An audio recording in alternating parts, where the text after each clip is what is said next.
For today's installation of the GAI webinar series, we are thrilled to have our friends from Westchester here. We've got the CEO of Westchester, Martin Davies, and the head of portfolio management, Skye McPherson, to help us to learn about why we should be looking at farmland now in the age of COVID-19, and just, you know, in general, why it's the best place to play, which we all think that it is.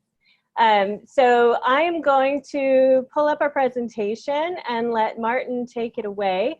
And then as you have questions during the presentation, you can go ahead and put them in the Q&A chat. I won't be addressing them until the end of the initial presentation, but do go ahead and start throwing them in there when you have them, and I'll try to get to as many of them as I can at the end. Okay, I'm Kate Westfall, didn't introduce myself, with Global Ag Investing, and we are going to get started with Martin. Let me just bring up, here we go. Martin, take it away. Okay, thanks Kate, and good morning, good afternoon, good evening, depending on where you are. Thank you for taking the time to listen in to the webinar today. We're really looking forward to speaking and taking your questions at the end. We understand there's quite a big audience. And as is true to form with the current world we live in today, we are working remotely from home, so no follow-up comments about the untidiness of my office, or if a dog appears halfway through, do accept my apologies. But it's hard to believe really that we're in the situation we are. Just a reminder of where we are: 123,000 new cases reported worldwide yesterday, 411,000 deaths worldwide. Brazil, 32,000 cases yesterday of COVID-19. So minus 0.9% reduction in US Treasury bond yields since the Wuhan lockdown started. And who'd have thought that at the start of the year there'd be a 65% reduction in scheduled flights as of the week starting of the 1st of June. So truly unprecedented times we live in. So Kate, if you can just move forward, please, to, I think if you can go to slide 5. Sorry, 4, yeah. So we have been talking quite a long time to investors about the resilience of farmland as an asset class, saying that it was a very good asset to be invested in a downturn of the economy. And bizarrely, that's come very true in the last 3 months. So farmland has been a very good asset class at preserving value historically. The chart we've got on page 4 there, showing the NACRE farmland total return going back to its inception in 1990, and the grey bars being various downturns in the economy. So going back to the early 90s, the oil shock and restrictive monetary policy, and the early 2000s, the dot-com bubble collapse and the repercussions of 9/11. And more recently, the global financial crisis. So NACRE, as a reminder, the index at the end of Q1 of 2020, $11.7 billion worth of assets, so 1,163 properties in the index. But through that period where we saw downturns in the economy, farmland returns stayed particularly strong. And really, where does that resilience come from?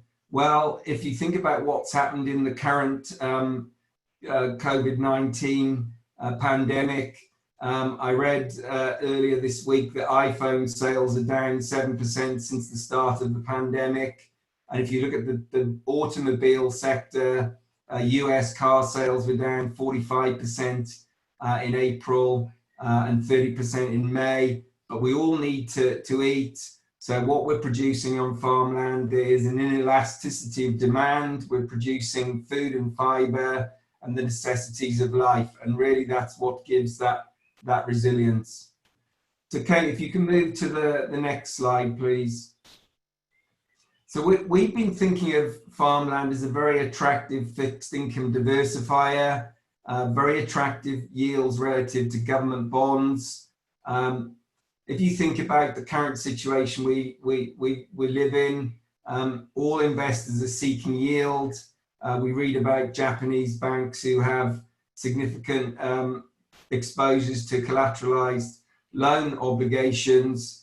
So farmland historically has been a very good source of yield through downturns in the economy, and we see that continuing going forward. So I'll hand over now to Sky just to talk in a little bit more detail on slide 6. Kate? Thanks, Martin. Good morning, good afternoon, everyone.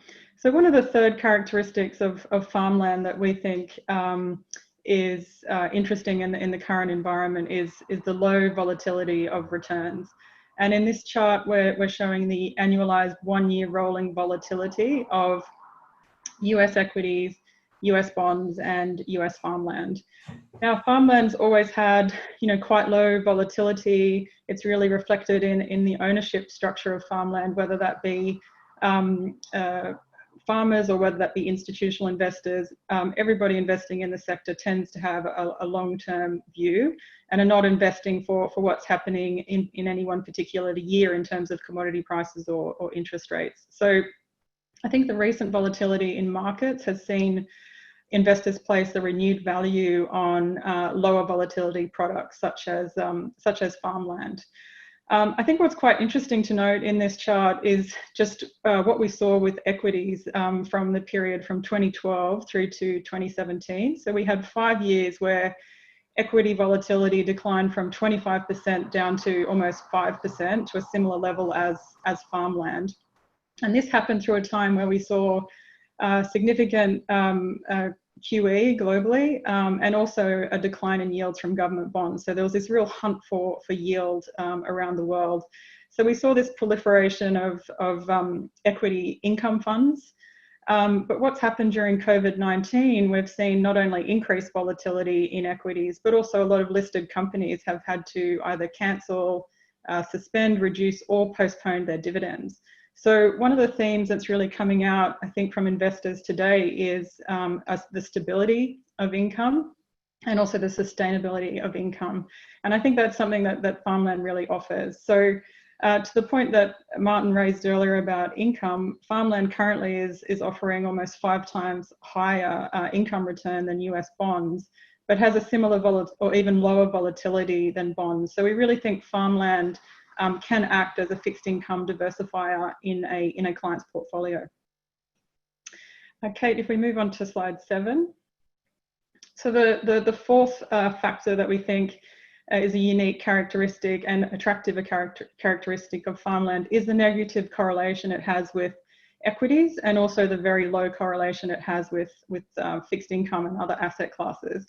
And what we've done in this chart here is shown the annualized performance of the S&P 500 relative to the NCREIF Farmland Index that Martin referenced earlier. And what we can see here is that during periods of large drawdowns that are experienced by equities in those tough economic times, that's not reflected in the performance of farmland. And in fact, farmland performance has been relatively strong over those time periods.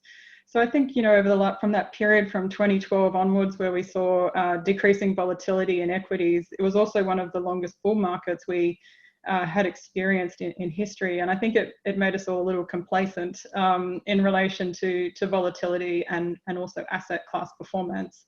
And farmland really, has been highlighted as being a reliable store of value through these market cycles that we know we do experience from time to time.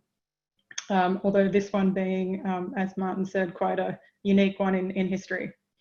So I'll hand back to Martin now to talk a little bit about technology.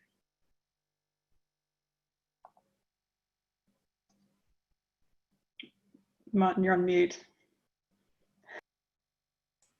That was a well-rehearsed gag there, Sky. It's the most commonly used phrase in the last 3 months. So that we've talked about the fundamentals which make farmland a compelling asset class, but there Many other things to consider, particularly from a technology point of view, if you're thinking about what's underpinning returns going forward. And this is particularly topical during the current pandemic environment, where undoubtedly across all sectors, we have seen an acceleration of some of the trends that were already taking place coming into play. So agriculture is really no different to that. And here are 8 disruptive technologies which already are playing a significant part in the agricultural sector and undoubtedly will continue to do so into the future. But what these technologies will do is will improve the efficiency of production, so the efficiency of conversion of inputs into outputs. So we think about one of the current challenges the sector faces, particularly in horticulture and labour-intensive activities, labour availability. We are seeing a push towards more automation, whether that be driverless tractors or toolbars or robotics for picking or mechanised activities in vineyards, a significant push to mechanization to substitute for labor.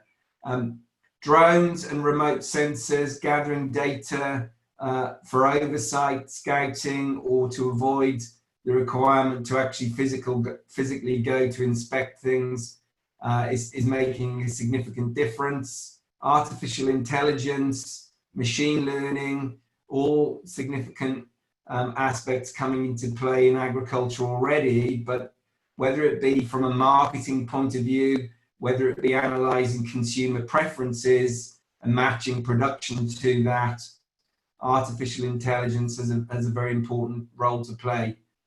If you think about the current environment we have limitations on travel. So whether it be giving your consumer an experience through virtual reality, or maybe it's even using labor to operate machinery in remote locations. Virtual reality is something we're already seeing in agriculture, but we undoubtedly will see more. It's something that's already significantly deployed in the mining sector, where there's a requirement to have labor in very remote locations. Augmented reality, we're starting to see that coming into play in agriculture. Väderstad, which is a Swedish machinery manufacturer, deployed this technology for providing operator insights on the machinery, how calibration units work, and so on. The last thing, and technology-wise connected by the Internet of Things, we've heard a lot of talk about blockchain in the past. But if we think about one of the very topical subjects in the sector where we have seen disruption in supply chains, is any form of technology which can shorten the supply chain and make that supply chain more resilient. So with coding and information, which is completely confidential through blockchain, it's an example of a technology which can lead to support shorter supply chains.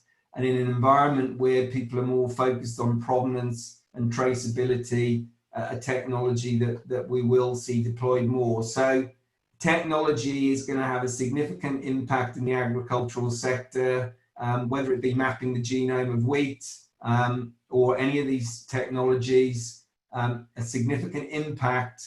And if we think about what drives returns in the long term, it's not an increase in commodity prices. Commodity prices have been flat in real terms over the last 60 years, but higher efficiency at a farm level, producing the same or more with less or fewer inputs. If you think about agriculture historically, it's been very reliant on experience in management and labor, and technology is one of the things that can equalize. So you can have an average capability farm manager who, through the use of technology, is able to produce more efficiently and reduce the risk around production.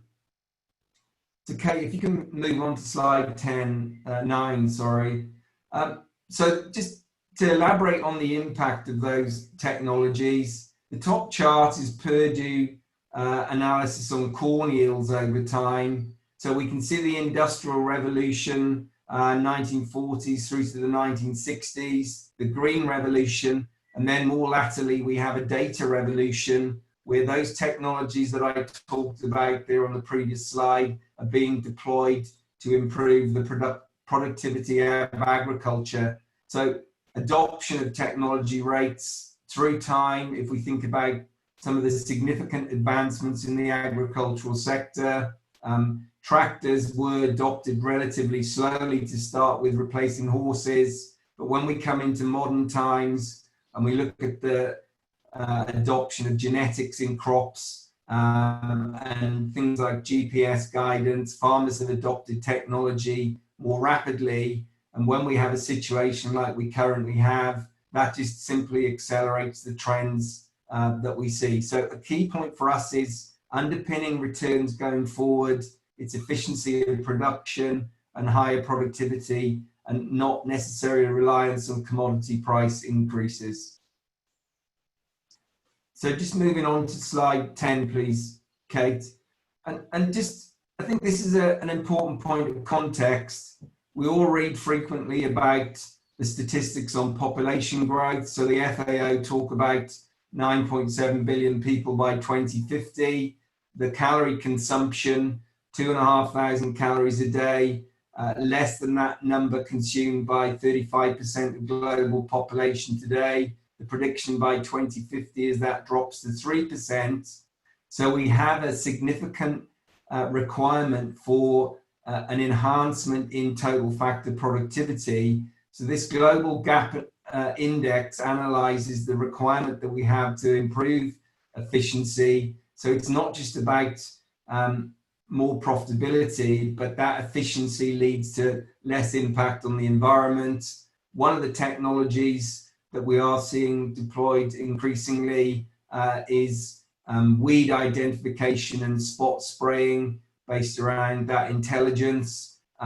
If we can reduce pesticide and other inputs to the crop, very good from an environmental point of view, but also from a profitability point of view. So we do need this disruptive technology to improve productivity, to satisfy the demands that the world has. And if we go back to one of the fundamental things about the impact to agriculture from the current crisis, we are very fortunate to be in a sector where what we produce, the volume of which needs to double over the next 50 years.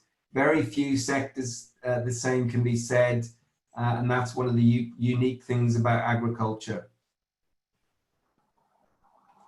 Okay, so handing back to Sky on slide 11.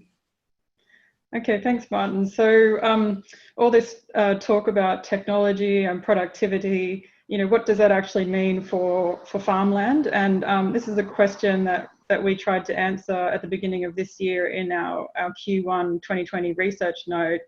And we did a bit of a deep dive into, what are the key drivers of farmland values for row crops in different regions, and how have those components changed over time? Because we know that relationships can change over time. So we know that farmland is a function of the income that you can generate off that farm and the cost of capital, so interest rates. And farm income is, a pretty easy formula of what you've produced in terms of yield, the commodity price you've achieved, less the input costs that it costs to produce that crop.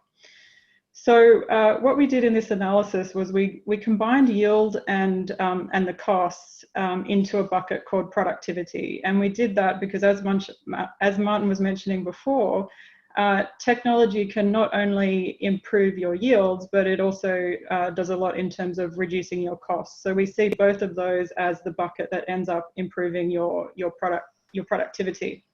Now, it's just important to note, and a lot of investors in farmland will already know this, but there are two key components that drive farmland returns. You have the income that you can generate off the farmland, either by operating it yourself or leasing it out, and then the capital returns that you can, or the capital appreciation that you get over time. So this analysis, we were only looking at capital appreciation. So given we found a very strong mathematical link between farm income, interest rates, and farmland values, we're able to convert these components into a regression analysis to analyse the relative magnitude of farmland price drivers and then how they've changed over time. So we have the US Midwest on the left-hand side, and we have a Brazilian example on the right-hand side. So this regression model for the US had an R-squared of almost 97%, so indicating very strong explanatory power of the model. And what we can see here is one of the dominant themes over this analysis period was a declining interest rate environment. And as a result, interest rates declining have had a large and positive impact on farmland values. However, what's important to note that as interest rates have declined to what is today very low levels, the impact on farmland values has also declined. So in 2005, it was 73% contributed to the move in farmland values, and that's declined to 50% by the end of 2018. Productivity is interesting because this is a component that has grown in terms of its influence on farmland values during this period. So it's increased from 18% in 2005 to 35% in 2018. So really indicating that improvements in yields and more efficient practices are one of the key drivers of US row crop farmland values. What might surprise people is that commodity prices over this entire period on average has only had a 14% explanatory power on farmland values. And you can see it did increase during that period from, well, let's say 2007 through to 2013 as commodity prices increased, but not significantly, probably not as much as what people would anticipate. Moving on to Brazil, completely different picture in Brazil. The key driver, 64% on average explanatory power, is productivity. And this probably shouldn't be a surprise to people. It's really due to significant advancements in new seed varieties, converting those from temperate climates in the US to more tropical climates in Brazil, improved agronomic practices, larger equipment, developing very large-scale farms. This has all led to a significant increase in productivity growth in Brazil and has been, the dominant factor driving farmland values. Commodity prices in Brazil have explained a larger component compared to the US. On average, it's about 30%. But there are a couple of factors to just keep in mind with Brazil. So the first is the infrastructure improvements that we're currently experiencing in Brazil. The impact of those is a higher farm gate price. So as those infrastructure improvements come in and reduce the cost of getting product to port, that's also helping farm income. But in our analysis, that's being captured in the commodity price. And in addition, in the US commodity prices in Brazil, the prices are really referenced in US dollars. So the volatility, when that's converted back to Brazilian real, is also captured in this commodity price component. So I think, there are some very big regional differences that drive farmland values. And I think that really highlights the value of having knowledgeable and local people who are on the ground, both buying and managing farmland assets. But I think it's very interesting to see how the magnitude of these variables have influenced farmland and how they've changed over time. Martin mentioned it earlier, commodity prices are not the only component that drives farmland values. And I think productivity has been, one of the key drivers, both in developing countries such as Brazil, but also even in more mature countries such as the United States. Just moving on to slide, we can go to slide 13. So moving on to COVID impact and how that's impacting farmland. So I think one of the most easily accessible and visible pieces of information that investors can look at today is what's happened in terms of commodity prices. So we just wanted to quickly have a look at those, review what's happened, and also talk about how that might impact farmland. So on the left-hand side, we have the performance of commodities since the beginning of the year. You can see here the oil price has had a pretty dramatic fall. At its worst, at the end of April, it was down almost 70%. So pretty significant move, historically even a 70% fall in that space of time. But we've seen a significant recovery since then. Now the oil price is down only 38%. And this did influence agricultural commodities that are converted into biofuels, so sugar and also corn predominantly. So they were all down quite significantly. They're still down today, but not as much as they were previously. So sugar down 11% and corn down 14%. Cotton obviously gets caught up. It has a direct linkage with consumer activity and being able to get out and shop. So we saw cotton prices fall, but they too have recovered since we're starting to see opening up of economies in different countries around the world. The grains and oilseeds such as wheat and soybeans, they had a much lower impact than the other commodities, and that was really supported due to concerns around various governments around the world either stockpiling or export restrictions being put in place. So we did see export restrictions in Russia on wheat and in Vietnam on rice. We put in here on the right-hand side the performance of currencies. Whilst we haven't seen any impact on farmland values in local currency, there's always a translational impact when you invest in countries outside of the US and you're converting those values back to US dollars. So currencies did decline predominantly in March, really because the US dollar is seen as a safe haven. They've since recovered, the majority of them. The Brazilian real still remains down about 18% due to the political turmoil that country is experiencing, but it has recovered somewhat. I think what's important to note from a farm income perspective is when we look at the Brazilian real falling as it has, it's really sort of helped the pricing of commodities in real terms. So Brazilian farmers are likely to have one of the most profitable years on record, particularly in soybeans this year. So it's actually quite a positive environment in Brazil.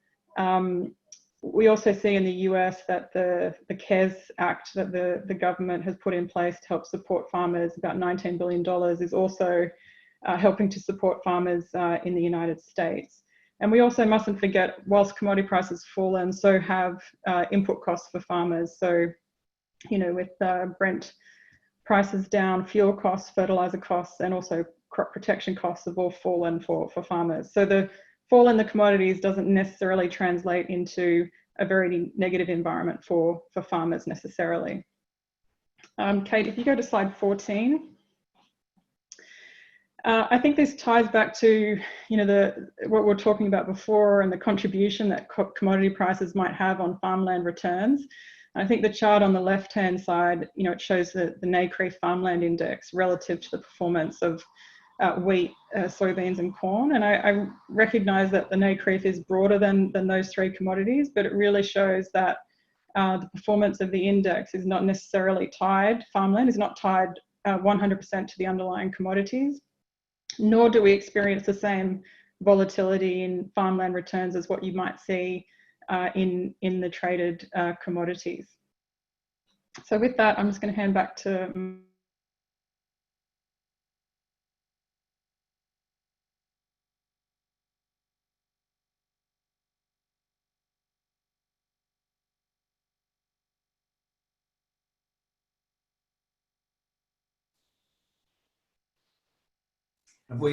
Have we frozen, Kate?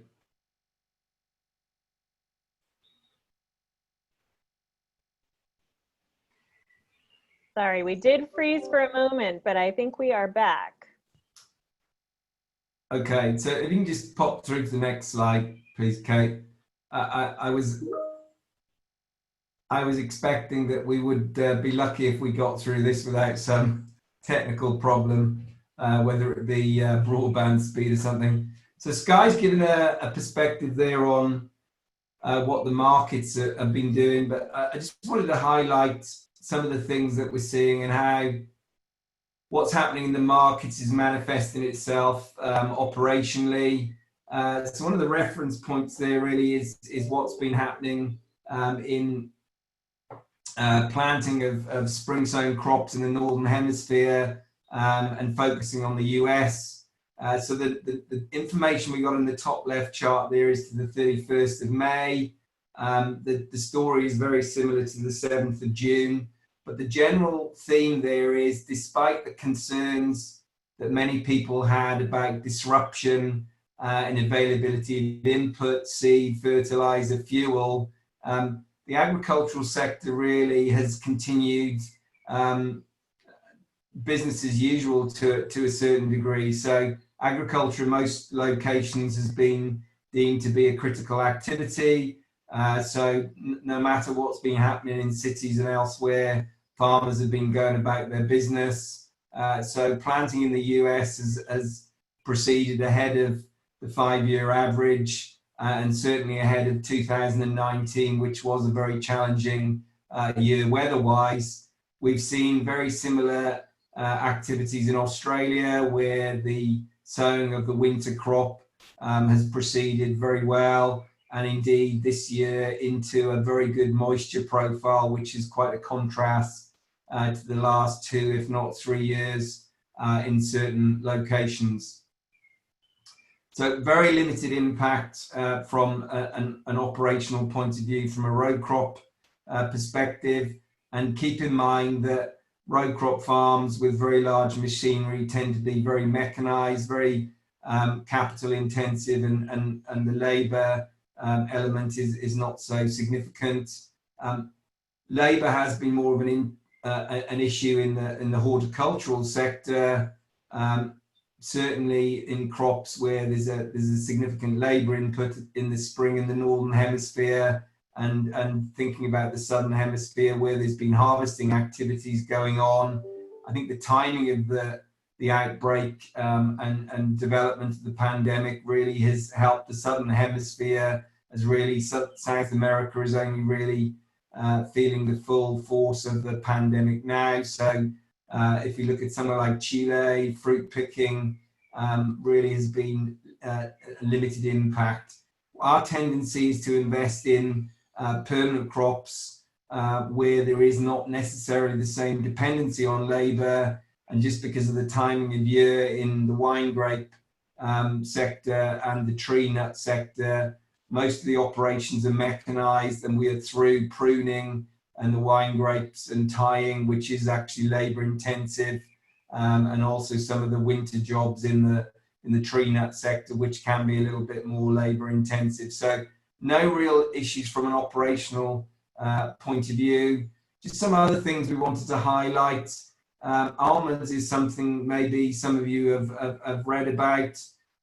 So if you look at the movement of the 2019 crop, despite the pandemic, shipments from California were running about 5.5% up year on year from 2019, but we have seen quite a significant impact in pricing, but that's really been driven more by the USDA prediction on the current crop. So the USD estimate in May forecast a record bearing area of about 1.25 million acres and a average yield of 2,380 pounds, which gives production a record 3 billion pounds. So that's really impacted price far more than the current pandemic situation.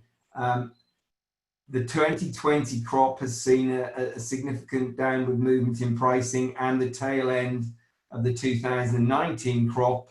And if the USDA data is correct, to be in a situation to avoid excess carryout for the 2020 crop, an additional 350 to 400 million pounds of almonds will need to be sold. So something we might see there, a few challenges from a pricing point of view, but certainly in the current situation, movement and volumes has not been impacted by the pandemic. The other thing is fast-moving consumer goods. So the chart on the top right, they're tracking, this is Nielsen data from the US, tracking through different points through the pandemic, what's been happening on fast-moving consumer goods and alcohol and wine in particular. We're a significant producer of wine grapes. Last year produced about 100,000 tons in California. So it's a sector that we're very cautious about and tracking what's happening and pricing very closely. So we must have all been feeling the impact of working from home and homeschooling and some of the challenges that has presented. But wine consumption, off-premise wine consumption, has gone up significantly. And since the start of the pandemic, Nielsen data is suggesting the total consumption of wine is up 27%, and that is off-premise. To compensate for the downward movement in food services, restaurant trade, we need to see a 22% increase in off-premise sales. So we are relatively comfortable on the volumes. Of course, one of the things where you start talking about off-premise sales versus on-premise sales, it does tend to be a higher degree of discounting. But as in keeping with groceries generally, and you can look at different data points, information resources do some quite interesting analysis across multiple countries, US, UK, France, Italy, Germany, Spain, and the Netherlands. So across all categories, there was a significant increase in volumes, particularly early on in the pandemic, where there was stockpiling, but most of that increase has rode through the pandemic, and we have seen a consistent uptick in volumes in the retail sector. And of course, we have seen internet deliveries and different channels performing particularly well. And as the supply chain struggled to keep pace with the changing consumer preference demand, we have seen some strange trends. So flour, I've seen flour, a kilo bag of flour on eBay selling for $20. So as we've all reverted to home baking and doing more things at home rather than going out, there's been a movement back to the things which maybe we did more of in the past. So, Kate, just if we can move on to the next slide, please. Just some more data points there that I wanted to highlight. Sky talked about Brazil a little bit and soybeans. But Brazil really is having an extraordinary season from an agricultural perspective. So record soybean exports, 75% of those going to China. So the chart on the top left just outlines what's been happening in the way of exports. And that's translating through to measures from an economy point of view. So the Agriculture and Livestock Confederation of Brazil forecasting an 8.6% increase to agriculture gross domestic product, which is the largest in the last 31 years. Value of Brazilian crops increasing 10.4%. So some of that currency devaluation has certainly helped some of the cropping sectors outside the US, where inputs procured far back in the season at a much more favorable exchange rate, and then commodities being sold which are linked to US dollar denominated exchanges benefiting from the devaluation in currency.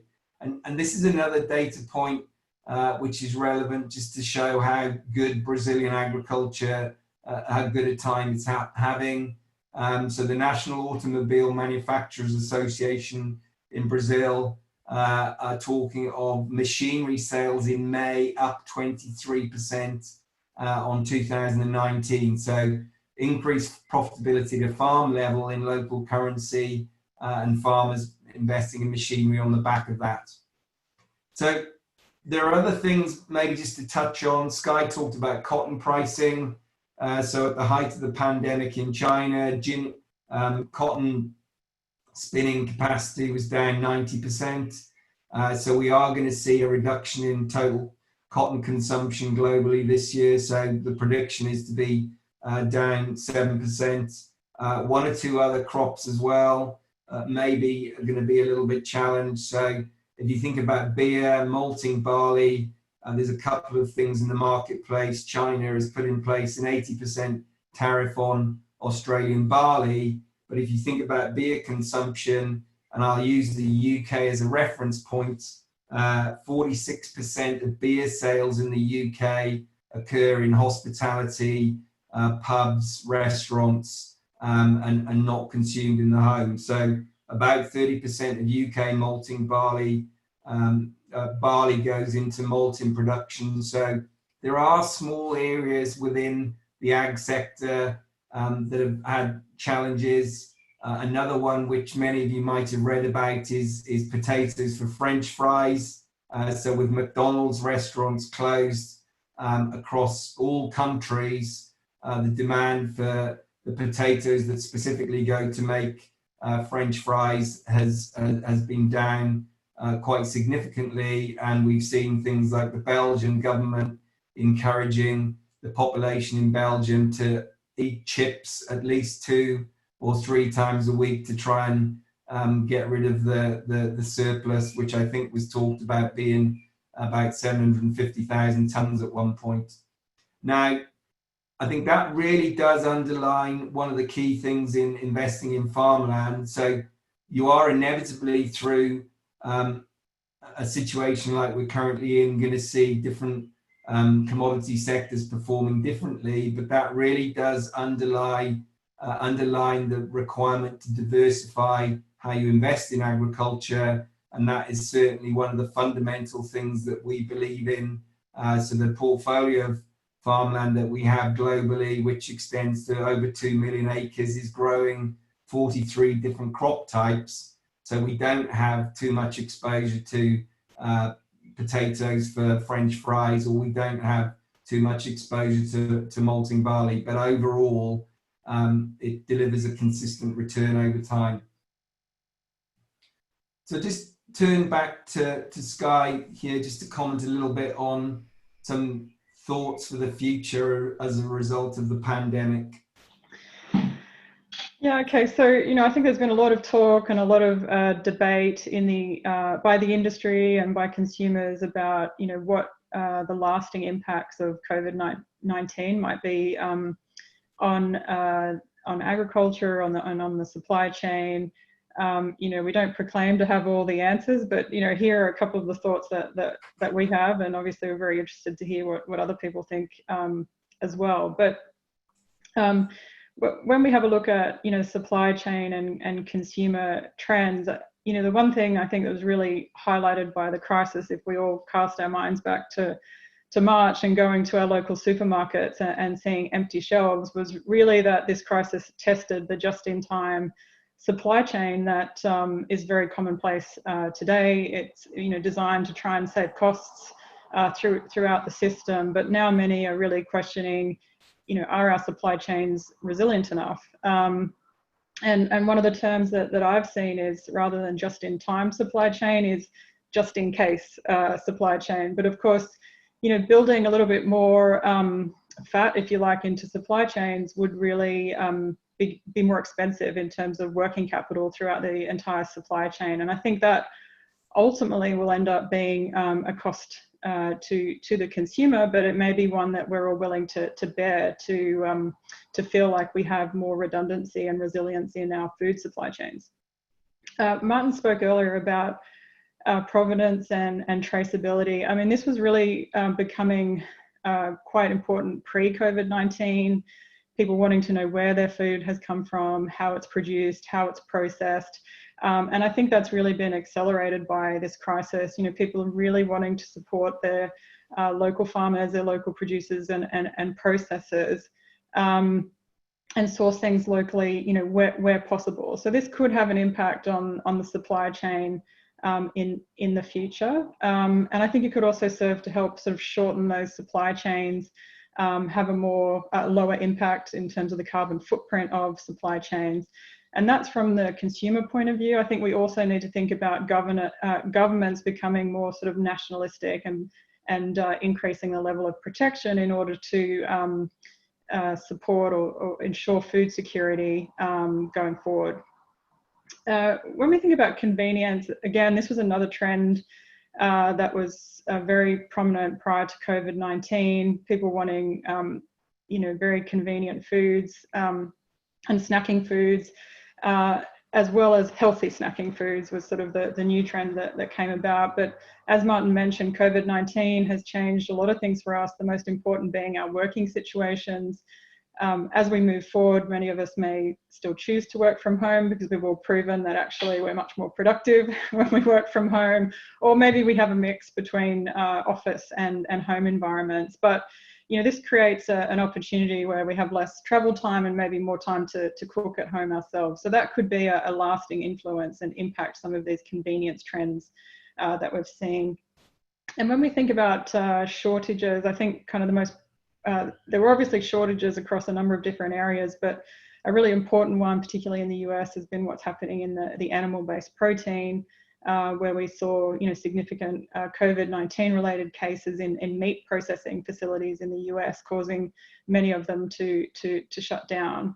So that's led to an increase in pricing, for pork, beef and chicken, but it's also seen people shift towards vegetable proteins. And again, that was something happening pre-crisis, but maybe this crisis accelerates that trend. And I just noted that Beyond Meat, which listed last year, that their Q1 20 sales were up about 141%, and that was really before we started to see this impact from COVID-19. But I think at the end of the day, any shortages, any volatility in the supply chain really causes issues and ultimately ends up leading to higher prices. So I think a combination of all the things I've spoken about here on the supply chain and consumer trends, potentially any of these changes could lead to some inflationary pressure really building throughout the supply chain, which will end up impacting consumers.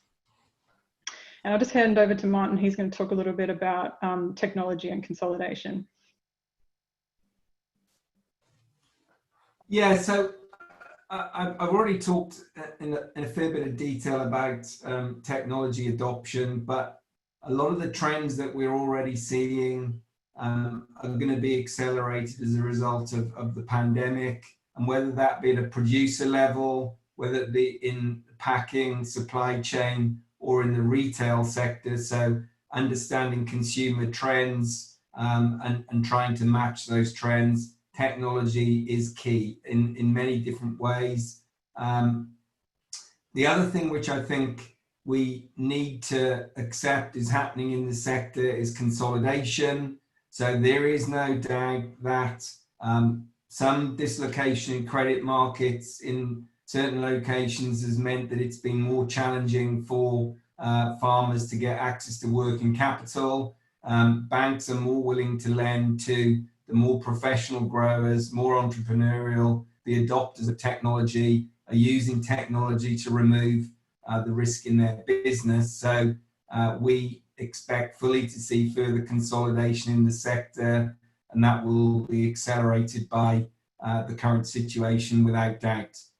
The World Bank talk about the agricultural sector needing $80 billion of capital every year to meet the targets it needs to, from an investment point of view, investing in efficiency and higher productivity.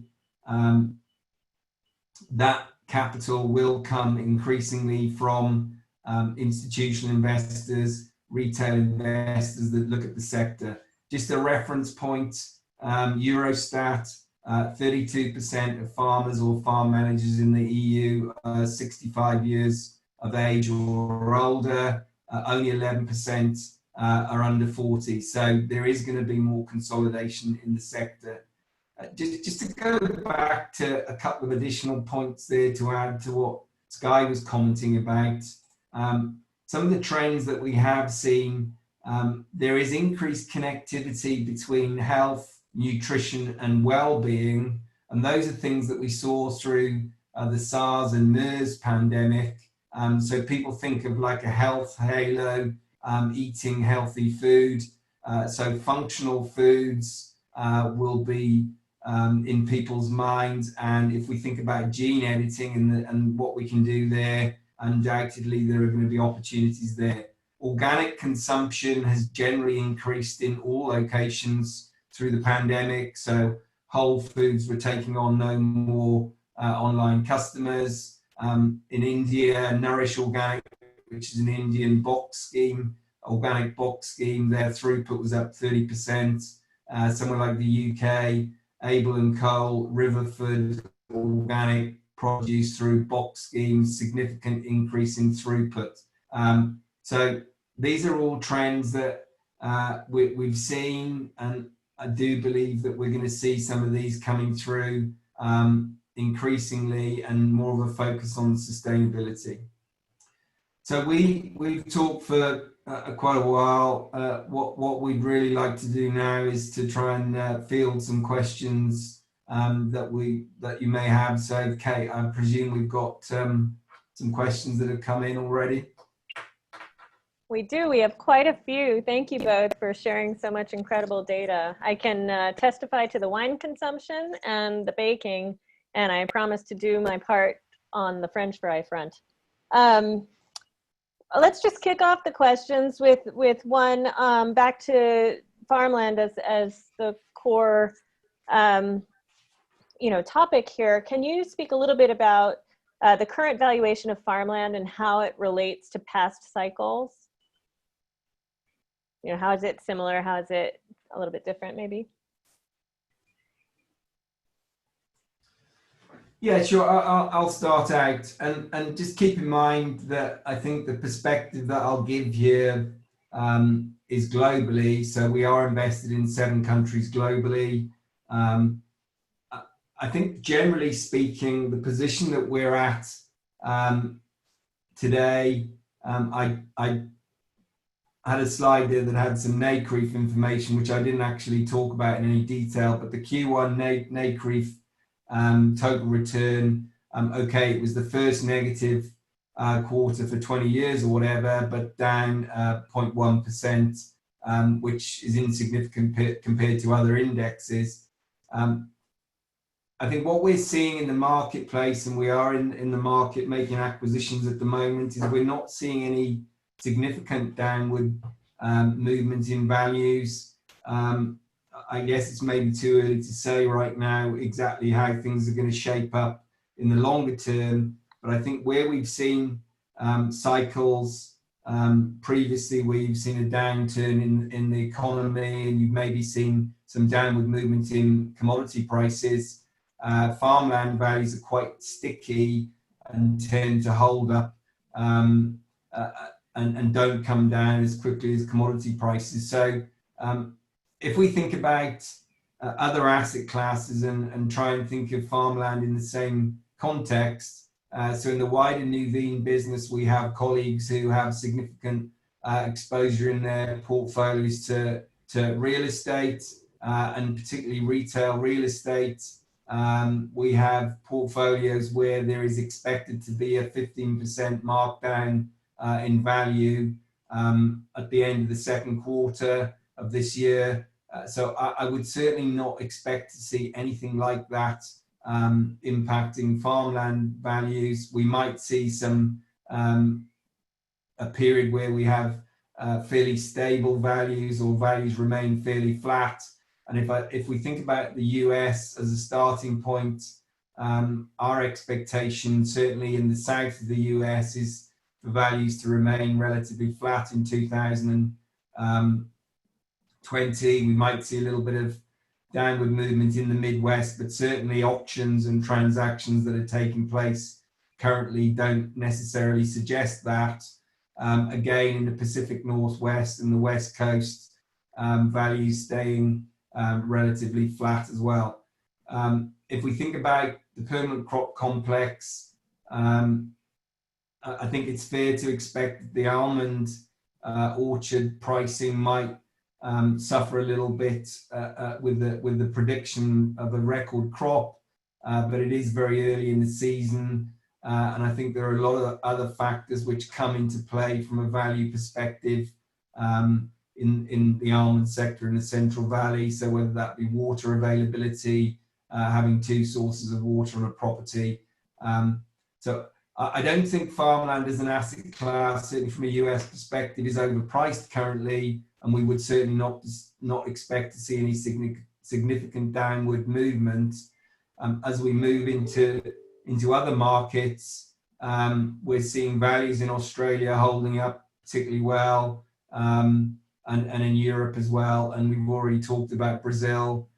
If you look at the profitability of Brazilian agriculture this year, we are not going to see in local currency terms any reduction in land values, and we would expect maybe values to continue to appreciate, although not necessarily at the levels that we maybe have seen in Brazil historically. But I think that's just a reflection on the fact that it is a market that's more developing orientation.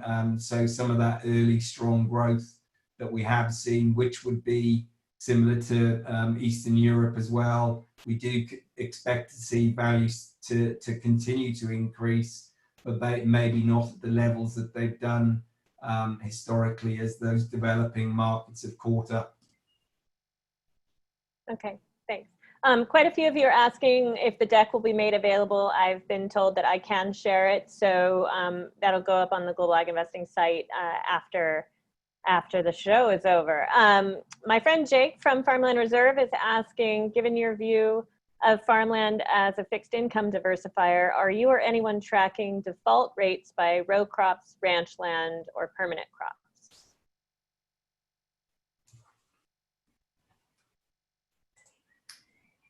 I have to say it's something that we would typically look at, Kate, but I think given all the other things that we've been focused on really for the last month or so, it's not something that we have spent a huge amount of time looking at. And quite honestly, I think it's early days to be looking at that. So Sky mentioned the CARE program. So US farmers are able to, if they've not sold old crop 2019 harvest crops, to actually benefit from the support program there.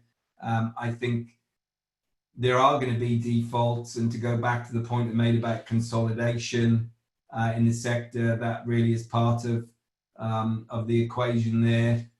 Our preference is to work with the more professional growers who, just because of the way they operate their businesses, aren't necessarily going to be exposed to that, to those sort of challenges. I don't know, Sky, anything to add from your point of view? Yeah, we don't particularly, we're not investing in ranch land, but as it relates to permanent crops, we custom farm most of our permanent crop properties. So, tracking defaults on that portion of our portfolio is not really relevant for us. As it relates to row crops, I guess the nice thing about farmland, which may be a little bit different to other asset classes, is we have insurance against these type of things, and also in the worst case scenario, we can choose to operate those farms ourselves. So it sort of limits the impact that that defaults could potentially have on the overall returns of the portfolio. On the Brazil topic, you painted a fairly rosy picture, obviously, of Brazil's agricultural situation. The headlines of the political situation is obviously they're less good. So Gustavo's asking, did the COVID crisis change your country risk assessment for farmland investments in South America, particularly Brazil?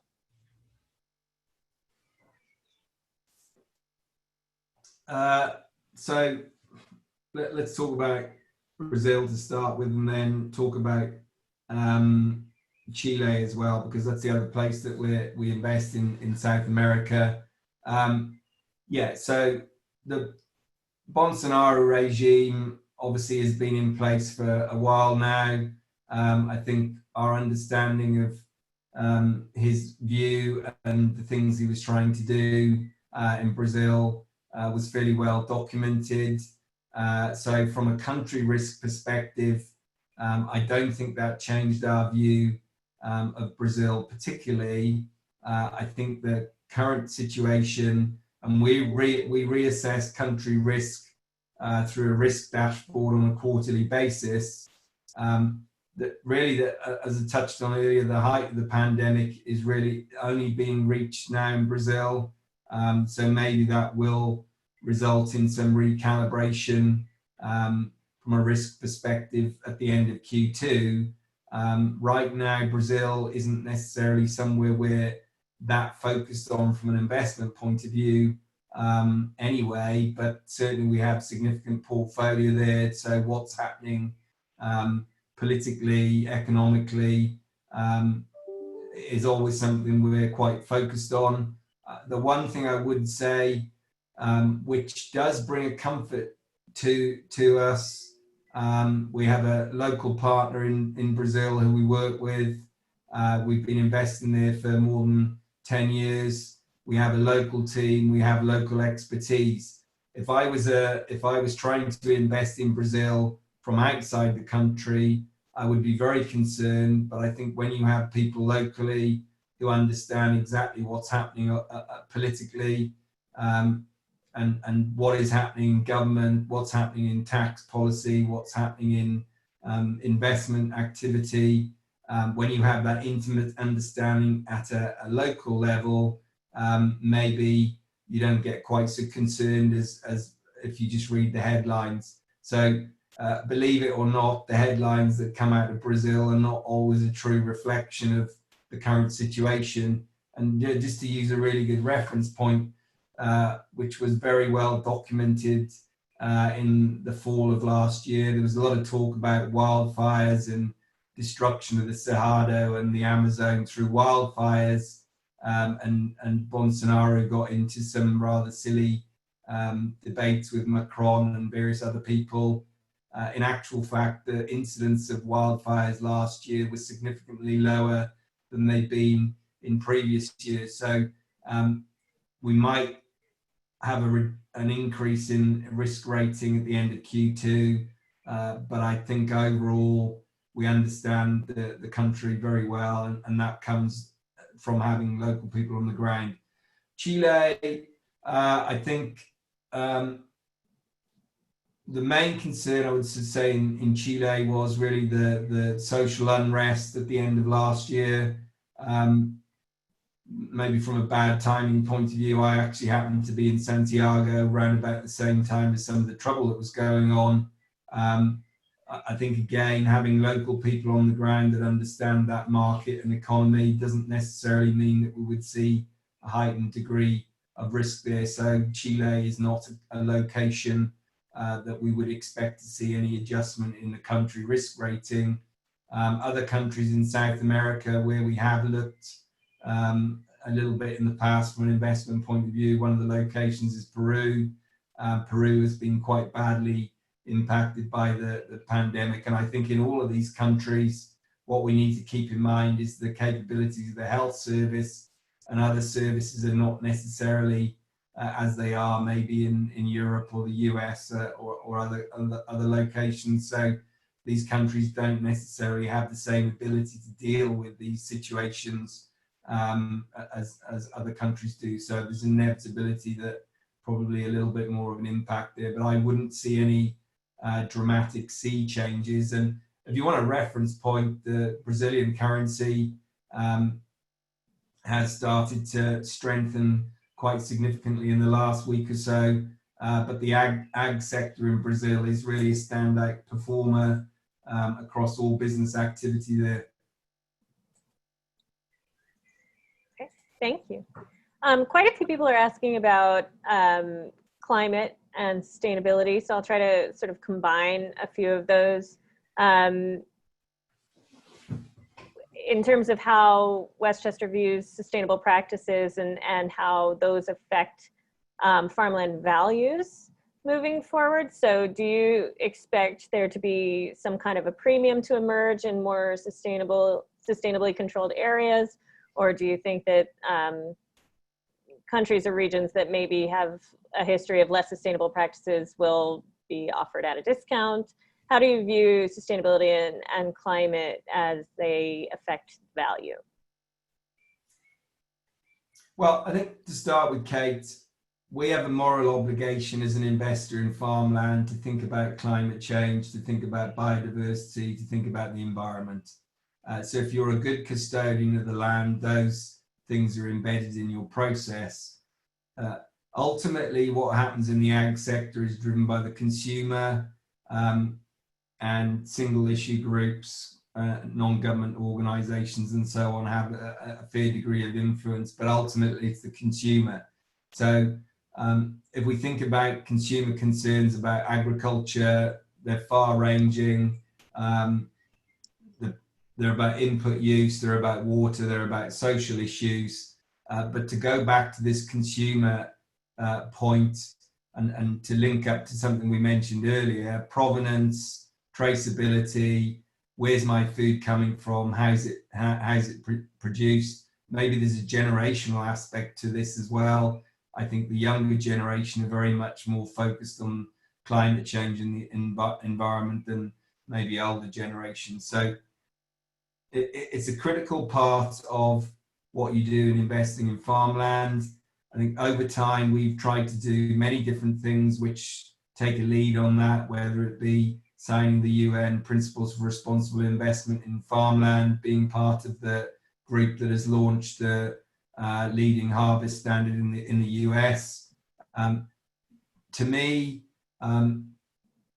this all comes back to value, and we are going to reach a point very soon, and we're already seeing this in a number of locations where natural capital is being monetized, and the part of natural capital which is going to be monetized first is the carbon sequestration ability that agriculture has.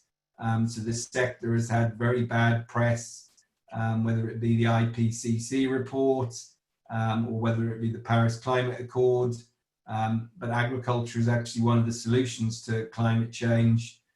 So the way we approach investing in farmland is to try and have a framework to assess the impact of what we're doing or what our tenants are doing on the farmland, and to track that over time, and to use that as a foundation to build, to understand sustainability. But I think the power of persuasion for farmers, for anybody involved in the sector, ultimately comes down to the commercials. And I think the monetization of natural capital is already with us in certain locations, but that's a critical part. So if we think about value of farmland in traditional terms, we just think about, okay, the value must be linked to what we can produce on that farmland. But in the future, we will think about the value of biodiversity, the value of clean water, the value of carbon sequestration, and people talk about ecosystem services, the value of farmland and the environment around it to the general public. And I think that's where we're trying to move to, is a point where we can capture that full profile of value. Okay. I'm going to try to combine a couple of others as well. Given the drop in interest rates since 1970 seems to have played a significant role in returns since that time, what do you expect will happen when rates eventually rise again? And just to follow on to that, maybe we have a question about the strong dollar and what you expect to happen with the dollar and how that might impact farm value as well. Guy, do you want to take that one? Yeah, I can take the first part of that. So, okay. Yeah, look, declining interest rates has had a positive influence on not only farmland, but I think across many asset class valuations. As the cost of capital has declined, asset values have increased. I think if interest rates were to rise, then this component that influences farmland would be negative on farmland values, but it will depend on both the magnitude and also the pace of interest rate increases. You know, if it's incremental and over a period of time, it'll have obviously a much less impact as if it happens very, very quickly and rapidly. But the other point I think to think about on that is if those interest rate increases were as a result of rising inflation, and in particular if the CPI increases are as a result of rising food prices, this would have a positive offsetting influence to the interest rates. And I think the third component that we've already highlighted, that productivity is, you know, an ongoing and positive factor that drives farmland values over time. So, you know, there are a lot of different components in there that one would need to understand before, you know, saying whether increase in interest rates would automatically be negative in its own right, because there's so many other factors to consider. And the second component of that question, it was about the strength of the dollar and what you might expect the direction of that to be. Yeah, well, I'd love to be able to predict what's going to happen to the US dollar. Look, I think, you know, the strengthening of the US dollar has, it's been particularly, I would say, negative for US farmers, right? So if you think about cost of production, the strength of the US dollar is, you know, in effect reduced cost of production for all other farmers around the world and really lifted US dollar costs relative to other areas. So if the US dollar were to decline, I think it would actually be positive for US farmers in terms of incomes and farmland values. But yeah, I can't really give you a prediction of where I think the US dollar will go. Martin, I don't know if you have anything else you want to comment there. Well, Kate, the only comment that I got is if Sky and I were able to predict what the US dollar was going to do or has done, we'd probably be in Monte Carlo on a large yacht right now. I hope you'd take me with you. Okay, we'll see how we go on that. Depends how big it is. So I think that the point we made there earlier about devaluation of currency and how that it's put Brazilian farmers in a favorable position, local currency terms, and to a degree in Australia as well. So we have seen quite a bit of recovery in the Aussie dollar value. But if you think about China buying soybeans from the US or Brazil or Argentina for that matter, those are the main players in the soybean market globally, of course. One of the reasons why China will favor Argentina and Brazil currently is just the competitiveness from a pricing point of view. So you could take the view that some devaluation of the dollar might be quite advantageous for US farmers from an export competitive position point of view. So, okay, there's going to need to be quite a bit of devaluation to get to a level where you're going to compete with Argentinian farmers, but I do think that could have some positive impact. And to go to back to the point that I made about almond pricing, so we have maybe some disruption from a consumption point of view because of the pandemic. You've got a record crop to market, and on top of that, you've got a very strong dollar. So some easing of the dollar strength would certainly, from an almond crop perspective, probably help things a little bit. All right, very good. Well answered. I appreciate it. Can you talk a little bit about, just taking it back to the coronavirus, can you talk about the most significant changes that you have made to your investment process or your decision making? And, you know, after the pandemic is over, do you expect some of those changes to remain? Do you want me to take that one, Martin? Or? Yeah, go ahead, Scott. Okay, you can add to whatever I say. So I think broadly speaking, our investment process hasn't changed significantly as a result of COVID-19. We've always maintained a focus on buying quality farmland, so whether that's soil or the tenant base or pool, infrastructure, water, etc. I think the main change for us as an organisation was obviously switching to home, everybody working from home. However, you know, as a business, it was, I would say, relatively seamless, and that may indeed lead to sort of ongoing changes in the way we work going forward. From an operational point of view, we did go ahead and purchase some inputs earlier than what we may normally have done to ensure that we had adequate supply, particularly for our permanent crops. Whether we do that going forward is still a little bit of an unknown. It's obviously a cost to have, in terms of working capital, to have products on site before you need it.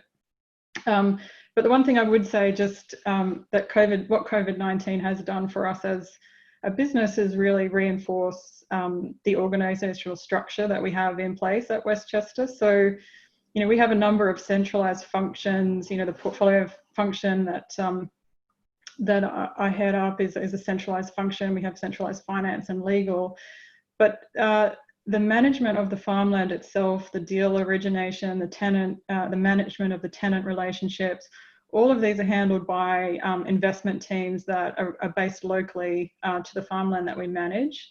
And during the COVID-19 crisis, we were able to continue to manage all of those relationships, our custom farming operations. We've continued to be able to originate deals because we had people that were based locally and were still able to travel to farms if needed. Of course, we tried to limit travel where possible.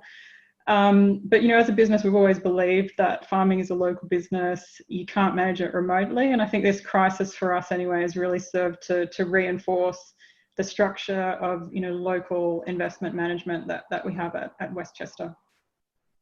Martin, did you want to add anything? No, I don't think there's anything really to add. Suffice to say, we have always had a very robust approach to the decision making around investments. And if we think about the way our business is structured, not just at a Westchester level, we're part of TIA and Nuveen. So we do bring perspectives on risk, whether it be country risk, whether it be investment and operational risk, from people who are what maybe one step removed from the practicalities of agriculture and farmland. And to me, that brings a very robust process which is capable of dealing with lots of different situations. I think it's a very different situation in farmland. So I think if I think about our real estate colleagues at Nuveen, for sure, one of the considerations that they have to incorporate into their investment process now is the capability of or offices or whatever they're investing in. How can it deal with anything in the future where you've got social distancing or limitations around space, shared locations and that sort of thing. So you could almost say there's a coronavirus factor, that assessment factor that needs to be included. I can't see that's necessarily the case from a farmland point of view. And I mentioned earlier that one of our fundamental premises is to diversify.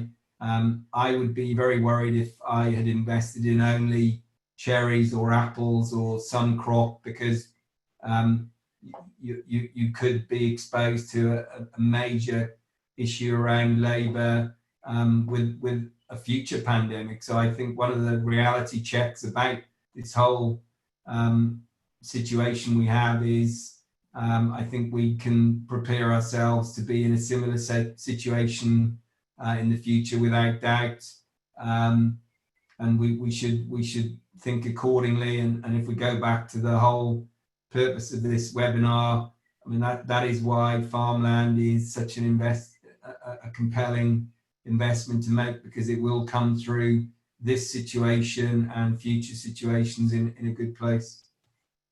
Okay, great. We are coming up on our time. We've still got a lot of people sticking with us, so if it's okay, I'd like to do two more.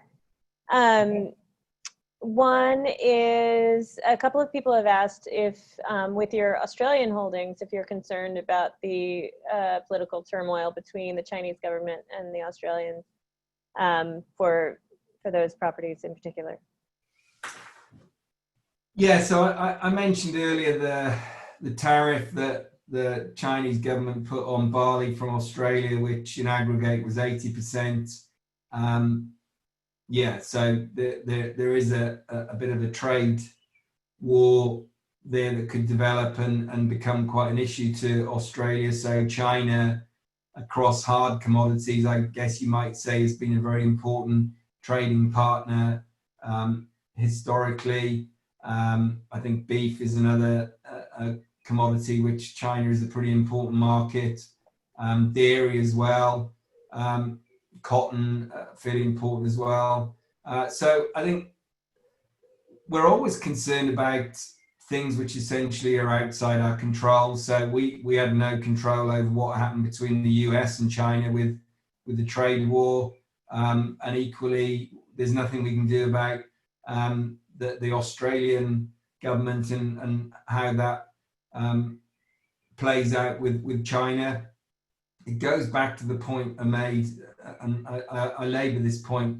I think if you invest in agriculture, you have to diversify what you do, and part of that diversification is to select different countries to invest in. So Australia could have one or two challenges as a result of that, but from an overall portfolio point of view, it's not such that we're not investing in other locations. And the one thing which we always see, and I think the soybean comments that we made there earlier, there is no doubt that Brazil, we don't invest in Argentina because of one or two concerns about the political situation and so on. But Brazil, without doubt, has been a beneficiary of the US trade war with China, as has one or two other locations as well. So if you're invested in both locations, you're going to come out in a reasonable situation. I think if we look at what we invest in Australia, so we have land which grows almonds, we have land which grows chickpeas. Chickpeas, a major market for chickpeas is India. We have land that grows wheat, cotton. Okay, cotton's going to China, but a lot of Australian wheat is going into the Middle East and other locations. So again, diversification is what is important. If you're invested only in Australia and things that go to China, it's going to be a worrying situation. But where you've got a diversification of markets that the land you're owning is tapping into, I think you've got an inbuilt hedge against some of that risk that exists. Okay. And final one, as an ag tech nerd, I was super excited to hear you focusing so much on technology as the future. And so for sort of a forward-looking commentary on what we might expect to see, you talked about 8 disruptive technologies that you see. Can you tell us which one you feel has the greatest impact on the future of farmland specifically, and maybe how that's reflected in your own investment decisions? I think it's very difficult to pick one particular technology. So I think everything is having a significant role to play and will do so in the future.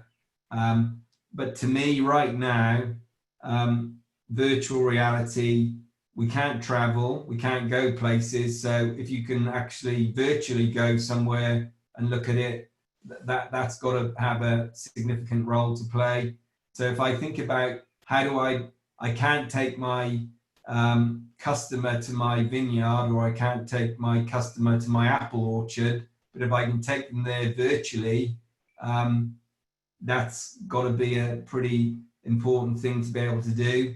So eventually we will get to the point where one would hope the travel restrictions will be somewhat eased, but nevertheless, if we think about sustainability and we think about the impact of what we do on the environment and we think about climate change, if I as a purchaser of Sky's wine grapes don't have to, or the wines that's produced from the wine grapes, I don't actually have to travel to California to actually look at the vineyard, to meet the people, that's a pretty significant saving from an environmental point of view. So I think there's a lot of scope, obvious scope there.